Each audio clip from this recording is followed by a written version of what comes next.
1069 కిలోమీటర్ల రోడ్ల నిర్మాణానికి శ్రీకారం చుట్టాం. ఇందులో ప్రధానమంత్రి ఆదివాసీ న్యాయ మహా అభియాన్ పిఎం జన్మన్ పథకం ద్వారా 555.61 కోట్లతోటి 613 కిలోమీటర్ల రోడ్ల నిర్మాణం జరుగుతున్నాయి. డోలీ మోతలు లేని గిరిజన గ్రామాలు లక్ష్యంగా ముందుకు వెళ్తున్నాయి. అలాగే పర్యావరణం, అటవీ మరియు శాస్త్ర సాంకేతిక సంబంధించి ముఖ్యమంత్రి గారు మాకు ఒకటే ఆదేశం ఇచ్చారు. రాష్ట్ర విస్తీర్ణంలో 30% ఉన్న అటవీ భూమిని కనీసం మనం మనం ఈ 5 వైడ్లో అయ్యేలోపు మనం కనీసం దాన్ని 50% తీసుకెళ్ళాలి, తక్కువ 37% వెళ్ళాలి అనేది ఆదేశాలు ఇచ్చారు. ఆ విధంగా ప్రణాళికలు రూపకల్పన చేస్తున్నాం. రాష్ట్ర సరిహద్దు జిల్లాల్లో రైతులు ఏనుగులు బెడతో నానా ఇబ్బందులు పడుతూ ఉంటే ఆ సమస్య పరిష్కారానికి అంతర్రాష్ట్ర సహకారం తీసుకున్నాం. మన కర్ణాటక ప్రభుత్వం సహకారం తీసుకున్నాం. కుంకి ఏనుగులు ఇప్పుడు 4 మనకి చేరుకున్నాయి. ఇంకొక 2 త్వరలో రానున్నాయి ఆ క్యాంపుకి. ఎర్రచందనం అక్రమ రవాణాన్ని అరికట్టేందుకు కఠిన చర్యలు అమలు చేయడంతో పాటు అక్రమంగా తరలిపోతున్న ఎర్రచందనాన్ని తిరిగి తెచ్చుకునే విధంగా కర్ణాటక రాష్ట్రంతో ఒప్పందం కుదుర్చుకున్నాం. ఎకో టూరిజం అభివృద్ధికి చర్యలు చేపట్టాం. కాఫీ తోటలు ఇటీవల ప్రారంభించిన వుడెన్ బ్రిడ్జ్ కూడా ఈ కోవకి చెందుతుంది. 1122 కోట్లతోటి నగరవన యోజన ద్వారా 61 నగరవనాల ప్రాజెక్టులని చేపడుతున్నాం. 85.63 లక్షల ద్వారా ఎకో టూరిజాన్ని అభివృద్ధి చేస్తూ రాష్ట్రంలో 48 కమ్యూనిటీ బేస్డ్ ఎకో టూరిజం కేంద్రాలని వన సమితుల ద్వారా నిర్వహించబడుతున్నాయి. జూన్ 5, 2025 మన వన మహోత్సవం సందర్భంగా కోటి మొక్కలు నాటి ట్రాకింగ్ కోసం geographical information system, management information system, quick response కోడ్లు మొదలైన యాప్లు అమలు చేశాం. అలాగే ప్రత్యేకించి సైన్స్ అండ్ టెక్నాలజీ మీద ఇప్పుడే దృష్టి పెడుతున్నాం. విద్యార్థులకి ప్రోత్సాహకాలు అందించే విధంగా అడుగులు వేస్తున్నాం. అలాగే నేను రిప్రజెంట్ చేసే పిఠాపురం నియోజకవర్గ ప్రజలకు ఇచ్చిన మాట మేరకు అభివృద్ధి కార్యక్రమాలు చాలా బలంగా చేపట్టాం. 388 కోట్లకు పైగా అభివృద్ధి పనులను చేపట్టాం. వచ్చే 4 ఏళ్లలో గౌరవ ప్రధానమంత్రి శ్రీ నరేంద్ర మోదీ గారి సహకారంతో, ముఖ్యమంత్రి వర్యులు శ్రీ చంద్రబాబు నాయుడు గారి సహకారంతో రాష్ట్రం మరింత ప్రగతి సాధిస్తుందని ప్రజలకి హామీ ఇస్తున్నాం. ఈ సందర్భంగా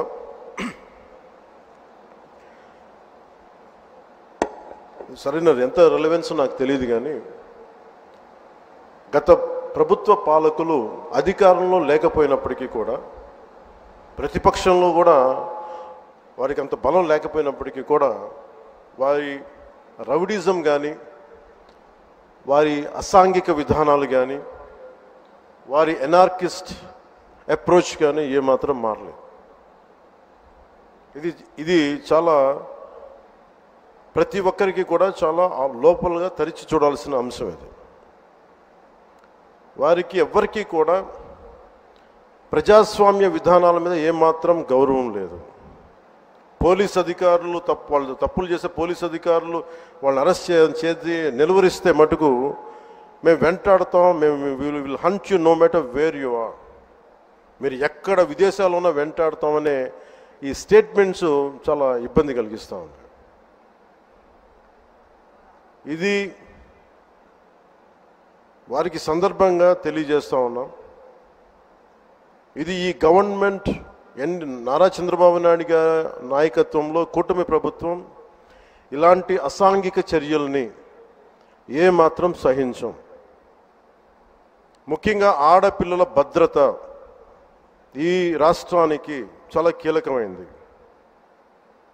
వీటికి ఆడపిల్లల భద్రతకు సంబంధించిన కానీ, ఎనార్కిస్ట్ అప్రోచ్ కానీ రాష్ట్రంలో ఉంటే ఏమాత్రం సహించే విధానం ఈ కూటమి ప్రభుత్వానికి లేదు అనేది మీ అందరికీ చాలా ప్రత్యేకంగా మేము తెలియజేస్తున్నాం. వారికి కూడా బెదిరించే వాళ్ళకి ఈ సందర్భంగా ఒకటే తెలియజేస్తున్నాం, గొంతుకులు కోస్తాం, కుత్తుకలు కోస్తాం, ఇలాంటి నినాదాలకి భయపడే వాళ్ళం ఎవరూ లేము ఇక్కడ. అలాంటివన్నీ చూసే మీలాంటి వాళ్ళని ఎదుర్కొని ఇక్కడ దాకా వచ్చాం. ఇలాంటి పిచ్చి బెదిరింపులు కానీ, పనికి మాలిన బెదిరింపులు కానీ దయచేసి చేయకండి. తాటాక చప్పులకి ఇక్కడ ఎవరు భయపడేవారు లేరు. ఇంకా సంస్కారం ఉంది కాబట్టి, మాట మీద గౌరవం ఉంది కాబట్టి ఇంకా చాలా పద్ధతిగా మాట్లాడుతున్నాం.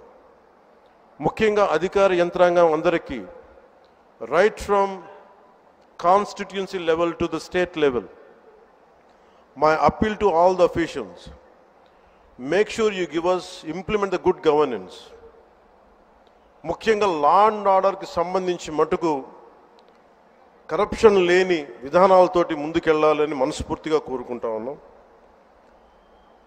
అలాగే ఏ విధమైన ఇబ్బందులు కలిగించినా, చాలామందికి ఒక ఆలోచన ఉండొచ్చు, మళ్ళీ ఆ ప్రభుత్వం వస్తే ఏమవుతుంది, ఆ ప్రభుత్వం రావట్లేదు.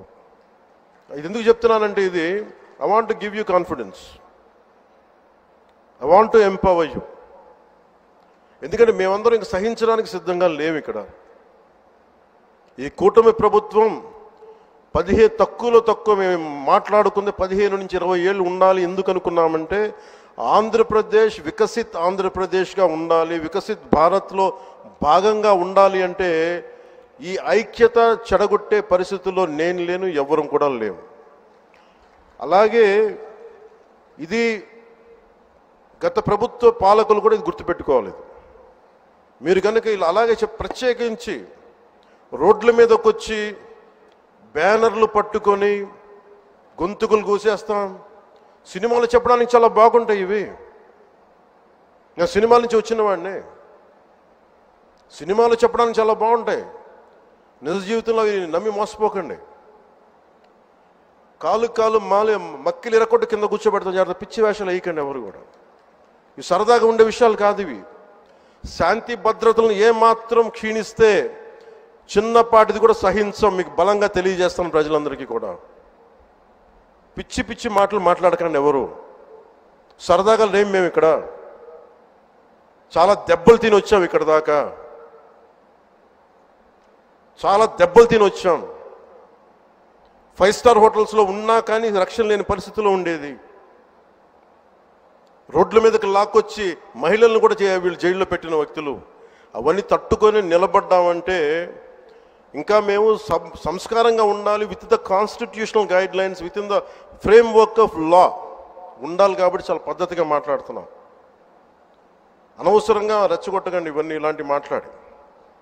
నేను తమిళనాడు సభలో కూడా చెప్పాను. అదేంటంటే సాధు మిరండాలు కాడుకోళ్ళదంటే, సజ్జనుడు కోపం వస్తే అడవి కూడా ఆపలేదనేది. అలాగా మాది మంచి ప్రభుత్వం.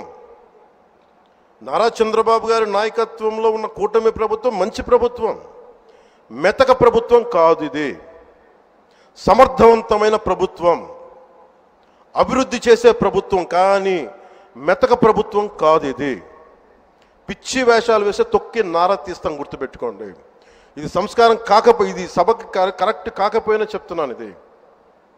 ఎందుకంటే మేము చాలా దెబ్బలు తిని వచ్చాం కాబట్టి మళ్ళీ ప్రజల్లో భయాందోళన చేద్దామని పిచ్చి వేషాలు వేస్తే ఏ మాత్రం ఉపేక్షించాం. అధికారులకు కూడా మేము అదే అప్పీల్ చేస్తున్నాం. మీరు దయచేసి any anti constitutional, any anti government, please kindly take care and make sure you implement the law. Make sure it should be within the legal framework. Thank you. Jai Hind, Jai Bharat.